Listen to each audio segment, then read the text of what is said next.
ವೀಕ್ಷಕರೇ ನಮಸ್ಕಾರ. ಟ್ರಿಪ್ ಮೈ ಚಾನಲಿಗೆ ನಿಮಗೆಲ್ಲರಿಗೂ ಸ್ವಾಗತ ಸ್ನೇಹಿತರೆ,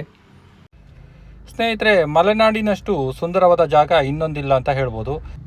ಇಂತಹ ಮಲೆನಾಡಿನ ಸುಂದರವಾದ ಜಾಗದಲ್ಲಿ ಹಲವಾರು ದೇವಾಲಯಗಳನ್ನು ಸಹ ನೀವು ನೋಡ್ಬೋದು. ಹಲವಾರು ದೇವತೆಗಳು ಇಲ್ಲಿ ನೆಲೆ ನಿಂತಿದ್ದಾರೆ. ಅದರಲ್ಲಿ ಒಂದು ಜಾಗ ನಾವಿವತ್ತು ನೋಡ್ಕೊಂಡು ಬರೋಣ. ಯಾವುದಪ್ಪ ಅಂದರೆ ಹುಂಚದ ಪದ್ಮಾವತಿ ದೇವಿಯ ದೇವಸ್ಥಾನ. ವೀಕ್ಷಕರೇ, ಈ ದೇವಸ್ಥಾನ ಎಲ್ಲಿ ಬರುತ್ತೆ, ಇದರ ಸುತ್ತಮುತ್ತ ಇನ್ಯಾವ ಪ್ಲೇಸ್ ಬರುತ್ತೆ, ಈ ದೇವಸ್ಥಾನ ಹೇಗಿದೆ, ಇಲ್ಲಿಯ ಸ್ಥಳ ಪುರಾಣ ಏನು, ಇದ್ರ ಬಗ್ಗೆ ಎಲ್ಲ ತಿಳ್ಕೊಂಡು ಬರೋಣ. ವೀಕ್ಷಕರೇ, ಇದೆಲ್ಲದಕ್ಕಿಂತ ಮೊದಲು ದಯವಿಟ್ಟು ನನ್ನ ಚಾನಲ್ನ ಸಬ್ಸ್ಕ್ರೈಬ್ ಮಾಡಿ, ಲೈಕ್ ಕೊಡಿ, ನಿಮ್ಮ ಫ್ರೆಂಡ್ಸಿಗೆಲ್ಲ ಶೇರ್ ಮಾಡೋದು ಮರಿಬೇಡಿ ಸ್ನೇಹಿತರೆ.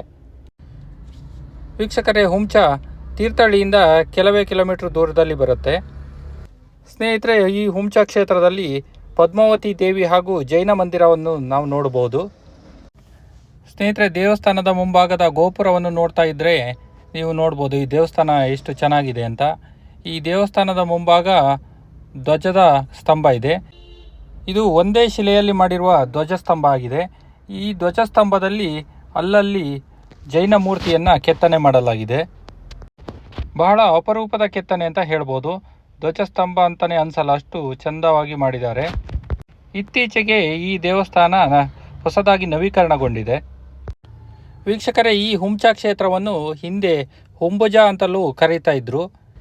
ಈ ಕ್ಷೇತ್ರಕ್ಕೆ ದಿನನಿತ್ಯಲೂ ಜೈನ ಹಾಗೂ ಹಿಂದೂ ಧರ್ಮೀಯರು ಸಹಸ್ರಾರು ಸಂಖ್ಯೆಯಲ್ಲಿ ಆಗಮಿಸ್ತಾ ಇರ್ತಾರೆ. ಇದು ನೋಡಿ ದೇವಸ್ಥಾನದ ಮುಂಭಾಗ. ತುಂಬ ಸುಂದರವಾಗಿ ನಿರ್ಮಾಣ ಮಾಡಿದ್ದಾರೆ, ಅಷ್ಟೇ ಶಾಂತವಾಗಿದೆ ದೇವಸ್ಥಾನ. ವೀಕ್ಷಕರೇ, ಹುಂಚವು ಶಿವಮೊಗ್ಗ ಜಿಲ್ಲೆಯ ಹೊಸನಗರ ತಾಲೂಕಿನಲ್ಲಿರುವ ಒಂದು ಪುಣ್ಯಕ್ಷೇತ್ರ. ಹುಂಬುಜ ಎಂಬ ಪದದ ಅರ್ಥವು ಬಂಗಾರ ಎಂಬುದಾಗಿದೆ. ಸ್ನೇಹಿತರೆ, ಇದರ ಇತಿಹಾಸವನ್ನು ನಾವು ನೋಡ್ತಾ ಹೋದರೆ, ಉತ್ತರದಿಂದ ಪದ್ಮಾವತಿ ದೇವಿಯ ವಿಗ್ರಹದೊಂದಿಗೆ ಬಂದ ಜೈನದತ್ತನು ಕರ್ನಾಟಕದಲ್ಲಿ ಈ ಕ್ಷೇತ್ರವನ್ನು ಸ್ಥಾಪನೆ ಮಾಡ್ತಾನೆ. ಈ ದೇವಸ್ಥಾನಕ್ಕೆ ಸಹಸ್ರಾರು ವರ್ಷಗಳ ಇತಿಹಾಸ ಇದೆ. ಕ್ಷೇತ್ರದ ಪ್ರಮುಖ ಆಕರ್ಷಣೆಯಾಗಿರುವ ಈ ಮಂದಿರವನ್ನು ತ್ರೈಲೋಕಮಲ್ಯ ವೀರಸಂತನು ಕಟ್ಟಿಸಿದ್ದ. ಸ್ನೇಹಿತರೆ, ಧ್ವಜಸ್ತಂಭ ಎಷ್ಟು ಎತ್ತರವಾಗಿದೆ ನೋಡಿ. ವೀಕ್ಷಕರೇ, ನಾವೀಗ ನೋಡ್ತಾ ಇರುವಂಥದ್ದು ಪಾರ್ಶ್ವನಾಥ ತೀರ್ಥಂಕರರ ಮೂರ್ತಿ. ಇದು ಒಂದು ಗ್ರಾನೈಟ್ ಕಲ್ಲಿನಿಂದ ಮಾಡಿದಂಥ ಮೂರ್ತಿಯಾಗಿದ್ದು ಬಹಳ ಆಕರ್ಷಣೀಯವಾಗಿದೆ. ಈ ಮೂರ್ತಿಯ ಕೆಳಗೆ ಪದ್ಮಾವತಿ ದೇವಿಯ 2 ಅಡಿ ಎತ್ತರದ ಮೂರ್ತಿ ಸಹ ಇದೆ. ದೇವಸ್ಥಾನದ ಗರ್ಭಗುಡಿ ಮಾತ್ರ ತುಂಬ ಸುಂದರವಾಗಿದೆ. ಗರ್ಭಗುಡಿಯ ಒಳಗೆ ಸಹ ಎಲ್ಲರೂ ಹೋಗ್ಬೋದು. ನೀವೀಗ ನೋಡ್ತಾ ಇರೋದು ಗರ್ಭಗುಡಿಯ ಒಳಗಿರುವ ಕಂಬಗಳು. ಸ್ನೇಹಿತರೆ, ನೀವೀಗ ನೋಡ್ತಾ ಇರೋದು ಸಹಸ್ರಾರು ವರ್ಷಗಳ ಹಿಂದೆ ಜೈನ ಧರ್ಮದವರು ಅಲ್ಲಲ್ಲಿ ಸ್ಥಾಪಿಸಿದ ದೇವರ ವಿಗ್ರಹ ಮತ್ತು ಕಲ್ಲುಗಳು, ಶಾಸನಗಳನ್ನು ಸಹ ಒಂದು ಕಡೆ ತಂದಿಟ್ಟಿದ್ದಾರೆ. ವೀಕ್ಷಕರೇ, ಈ ದೇವಸ್ಥಾನದ ಸ್ವಲ್ಪ ಹಿಂಭಾಗ ಎಡಭಾಗದಲ್ಲಿ ಕ್ಷೇತ್ರಪಾಲನ ಗುಡಿ ಸಹ ಇದೆ. ಕ್ಷೇತ್ರಪಾಲನ ಗುಡಿ ಅಂದರೆ ನೀವು ಇಲ್ಲೇ ಸುತ್ತಮುತ್ತಲಿನ ಜಾಗವನ್ನು ಕಾಯುವ ದೇವರು ಅಂತ ಕರೀತಾರೆ. ಈ ಪಾರ್ಶ್ವನಾಥ ಸ್ವಾಮಿ ಹಾಗೂ ಪದ್ಮಾವತಿ ದೇವಿಯ ದೇವಸ್ಥಾನವನ್ನು 1950ರಲ್ಲಿ ಜೀರ್ಣೋದ್ಧಾರ ಮಾಡಲಾಗಿದೆ. ತದನಂತರ ಇತ್ತೀಚಿನ ವರ್ಷಗಳಲ್ಲಿ ಮತ್ತೆ ಜೀರ್ಣೋದ್ಧಾರ ಮಾಡಿ ಹೊಸ ಕಳೆಯನ್ನು ತುಂಬಿದ್ದಾರೆ. ವೀಕ್ಷಕರೇ, ಈ ದೇವಸ್ಥಾನದ ಹಿಂಭಾಗದಲ್ಲಿ ಪವಿತ್ರವಾದ ಲಕ್ಕಿ ಮರ ಇದೆ ನೋಡಿ. ಇದೆ ಅದು ಆ ಲಕ್ಕಿ ಮರ. ಪದ್ಮಾವತಿ ದೇವಿಯ ಮಂದಿರದ ಬಲಭಾಗದಲ್ಲಿ 23ನೇ ತೀರ್ಥಂಕರರಾದ ಪಾರ್ಶ್ವನಾಥರ ಬಸದಿ ಸಹ ನೋಡ್ಬೋದು. ಈ ಮಂದಿರದಲ್ಲಿ ಇನ್ನೊಂದು ಗಮನ ಸೆಳೆಯುವ ಅಂಶ ಅಂದರೆ ನವರಂಗ ಸುಖನಾಸಿ ಗರ್ಭಗೃಹವನ್ನು ಸಹ ಕಾಣ್ಬೋದು. ಈ ನವರಂಗದಲ್ಲಿ ಪುರಾತನ ಅಂಬಿಕಾದೇವಿಯ ವಿಗ್ರಹ ಮತ್ತು ಪಕ್ಕದಲ್ಲಿ ಕಲ್ಲಿನಿಂದ ನಿರ್ಮಿತವಾದ ಪೀಠ ಸಹ ಇದೆ.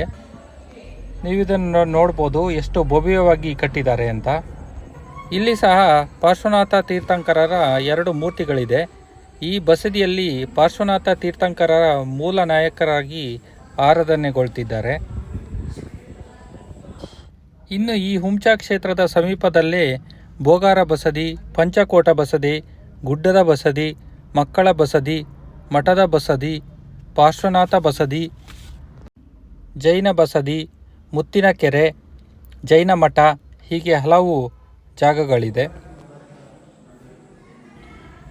ವೀಕ್ಷಕರೇ, ಈ ಹುಂಬುಜ ಮಠದ ಅಧೀನದಲ್ಲಿ ಬರುವ ತೀರ್ಥಕ್ಷೇತ್ರಗಳು ಯಾವ್ದ್ಯಾವುದು ಅಂತ ನೋಡೋದಾದರೆ ಕುಂದಾದ್ರಿ ಬೆಟ್ಟ, ವರಂಗ, ಶ್ರಾವಣ ಬಸದಿ, ಕಾರ್ಕಳ, ಹಟ್ಟಿ ಅಂಗಡಿ, ಹೀಗೆ ಹಲವಾರು ಕ್ಷೇತ್ರಗಳು ಇವರ ಅಧೀನದಲ್ಲಿ ಬರುತ್ತೆ. ಇದೇ ನೋಡಿ ನವರಂಗ ಸುಖನಾಸಿ ಗರ್ಭಗುಡಿ. ಇನ್ನು ಈ ಕ್ಷೇತ್ರದ ಹಲವು ಶಾಲಾ ಕಾಲೇಜುಗಳು, ವಸತಿ ನಿಲಯಗಳು ಸಹ ನಡೆಸಲ್ಪಟ್ಟಿದೆ. ಸ್ನೇಹಿತರೆ, ಈ ಹುಂಚಾ ಕ್ಷೇತ್ರಕ್ಕೆ ಹೇಗೆ ಬರಬೇಕು ಅಂತ ನೋಡೋದಾದರೆ ತೀರ್ಥಹಳ್ಳಿಯಿಂದ ಬರ್ಬೋದು. ತೀರ್ಥಹಳ್ಳಿಯಿಂದ 26 ಕಿಲೋಮೀಟ್ರ್ ಆಗುತ್ತೆ. ಹಾಗೆ ಶಿವಮೊಗ್ಗದಿಂದ 58 ಕಿಲೋಮೀಟ್ರ್ ಆಗುತ್ತೆ. ಹೊಸನಗರದಿಂದ 22 ಕಿಲೋಮೀಟ್ರ್ ಆಗುತ್ತೆ. ಹಾಗೆ ಸಾಗರದಿಂದ 48 ಕಿಲೋಮೀಟ್ರ್ ಆಗುತ್ತೆ. ವೀಕ್ಷಕರೇ, ನೀವು ಇಲ್ಲಿ ಸುತ್ತಮುತ್ತ ಎಲ್ಲಿ ಭೇಟಿ ಕೊಟ್ಟರು ಇದೇ ಹುಂಚಾ ಕ್ಷೇತ್ರಕ್ಕೆ ಭೇಟಿ ಕೊಡೋದನ್ನು ಮರಿಬೇಡಿ. ಇಲ್ಲಿ ಉಳ್ಕೊಳ್ಲಿಕ್ಕೆ ವಸತಿ ಗೃಹ, ಊಟದ ವ್ಯವಸ್ಥೆ ಎಲ್ಲದೂ ಇದೆ. ವೀಕ್ಷಕರೇ, ನಿಮ್ಮ ಸಪೋರ್ಟ್ ಹೀಗೆ ಇರಲಿ. ಮುಂದಿನ ವಿಡಿಯೋದಲ್ಲಿ ಮತ್ತೆ ಭೇಟಿಯಾಗೋಣ. ಬಾಯ್ ಸ್ನೇಹಿತರೆ.